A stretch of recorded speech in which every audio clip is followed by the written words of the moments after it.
Na mtazamaji, ni wasaa kuangaza yale ambayo yamejiri kwenye viwanga mbalimbali vya michezo na burudani. Mimi ni Esther Mtebe, karibu na tuanze na habari za michezo kitaifa.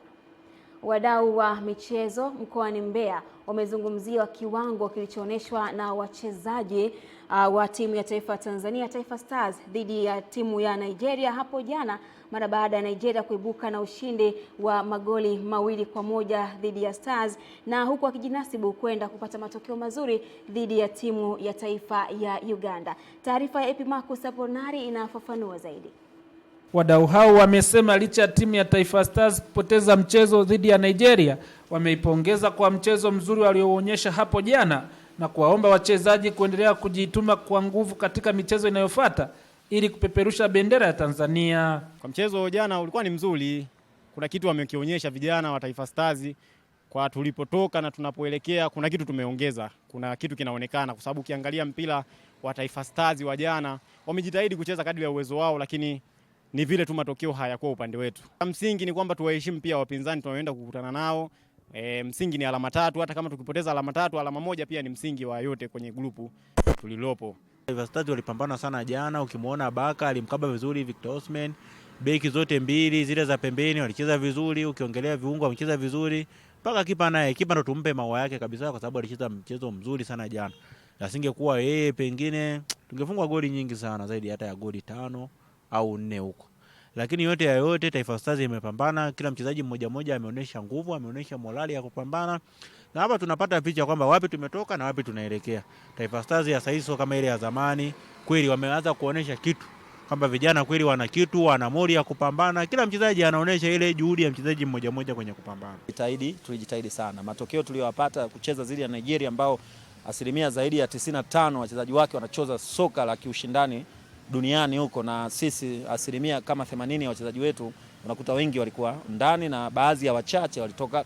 Maoni yangu kwa kocha kwa mechi dhidi ya Uganda wale ni wenzetu, tunafanana nao kiwango. Kwa hiyo Uganda, kati ya Uganda na Tanzania yote anaweza akashinda. Inategemea na kocha gani atachanga karata zake vizuri. Nikiripoti kutoka mkoani Mbeya, ni mimi mwanamchezo wako kocha mtaalamu Epimarcus Aponari, Channel 10. Klabu ya soka ya JKT Tanzania inayoshiriki ligi kuu Tanzania bara leo imeshiriki katika zoezi la upimaji macho kwa wachezaji na viongozi wa benchi la ufundi ili kuhakikisha kwamba wachezaji wana uoni mzuri na kuongeza ushindani uopo wa mashabiki pindi wawapo uwanjani kusaka alama 3 kwenye kila mchezo. Beki wa kupanda na kushuka Nelson Munema anafafanua zaidi.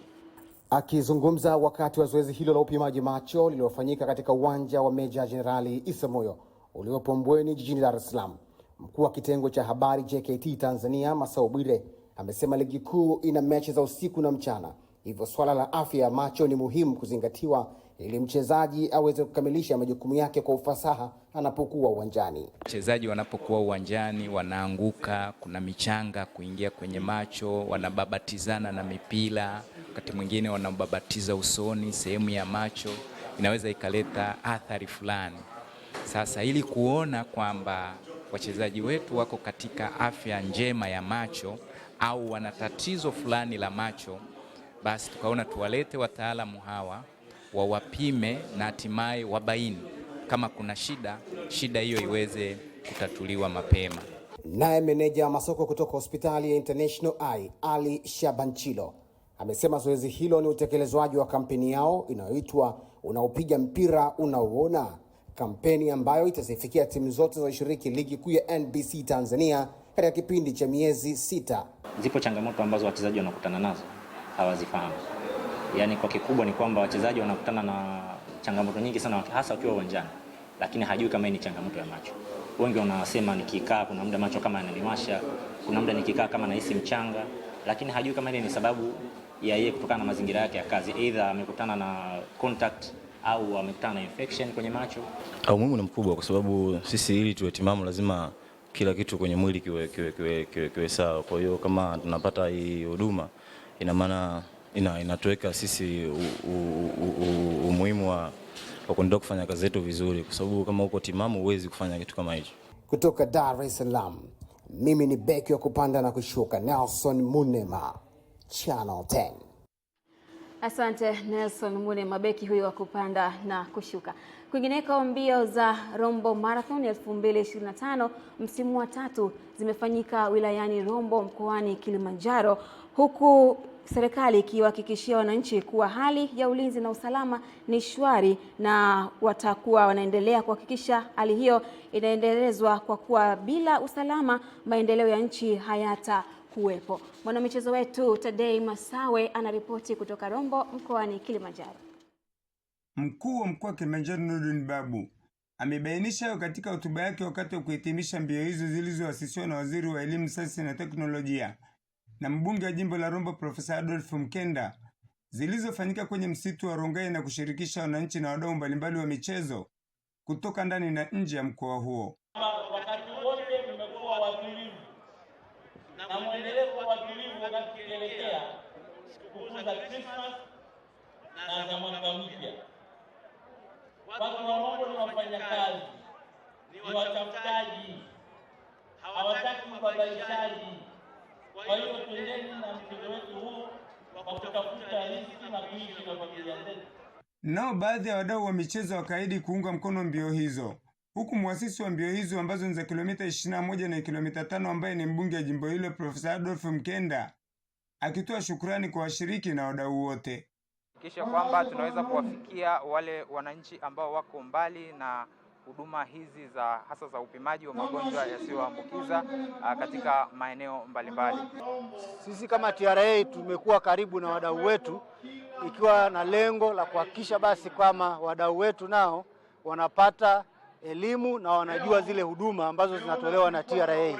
Naomba nitoe shukrani za pekee sana kwa TFS kwa kuwa wadau na wadhamini na mabingwa kwa kusaidia kuendeleza utalii hapa Rongai na hapa wilaya ya Rombo. Nikiripoti kutoka wilaya ya Rombo mkoani Kilimanjaro, mimi ni mwanamichezo wako Tadei Masawe wa Channel 10. Na taarifa hiyo ya Tadei Masawe inatamatisha habari za kitaifa. Na sasa tukaangaze kunani kwa yaliyojiri kwa upande wa habari za michezo kimataifa. Huu ni uga wa michezo kimataifa na haya ndio ambayo yamejiri maeneo mbalimbali. Manchester City wako mbioni kuimarisha jitihada zao za kumsajili Antoine Semenyo kufuatia mazungumzo yalielezwa kuwa chanya na winga huyo wa Bournemouth. Semenyo anatarajiwa kuondoka Bournemouth mwezi Januari, huku vilabu kadhaa vya ligi kuu ya Uingereza vikiwa tayari kutumia kipengele chake cha kuondoka chenye thamani ya pauni milioni 65. Manchester United, Tottenham, Arsenal, Liverpool na Chelsea zote zimeonyesha nia kumsajili mchezaji huyo mwenye umri wa miaka 25. Hata hivyo, Manchester City wanaamini wapo kwenye nafasi nzuri zaidi ya kushinda mbio hizo za uhamisho na tayari wamesonga mbele na mazungumzo na wawakilishi wa mchezaji huyo wa kimataifa wa Ghana. Kwingineko, Danielle Collins ambaye aliwahi kufika fainali ya Australian Open mwaka 2022 ametangaza kuwa hatashiriki mashindano ya Grand Slam ya mwezi ujao huko Melbourne kutokana na jeraha la mgongo lilokatisha msimu wake 2025 mapema. Collins hajacheza tangu aliposhindwa na Jacqueline Christian wa Romania katika raundi ya kwanza ya US Open mwezi Agosti. Mapema mwezi huo alifichua kuwa alikuwa akisumbuliwa na pingili kwenye mgongo wake, jeraha lililolipata baada ya kupoteza dhidi ya Taylor Townsend katika raundi ya kwanza ya Cincinnati Open. Collins anakumbukwa zaidi kwa safari yake ya kuvutia katika Australian Open ya mwaka 2022 ambapo alifika fainali lakini akashindwa na Ash Barty. Ni hayo tu katika michezo kimataifa. Mimi ni Salum Pelembo na hii ni Channel 10.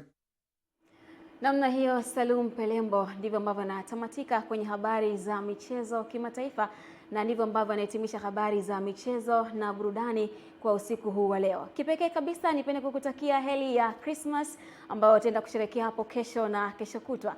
Nikukumbushe tu, kula kiasi, kunywa kiasi, ili mengine asije kukukuta zaidi, maana kuna kuvimbira jamani. Naitwa Esther Mtebe, namrudisha hapa Salma Shabani kwa ajili ya kutamatisha habari ya kutwa nzima.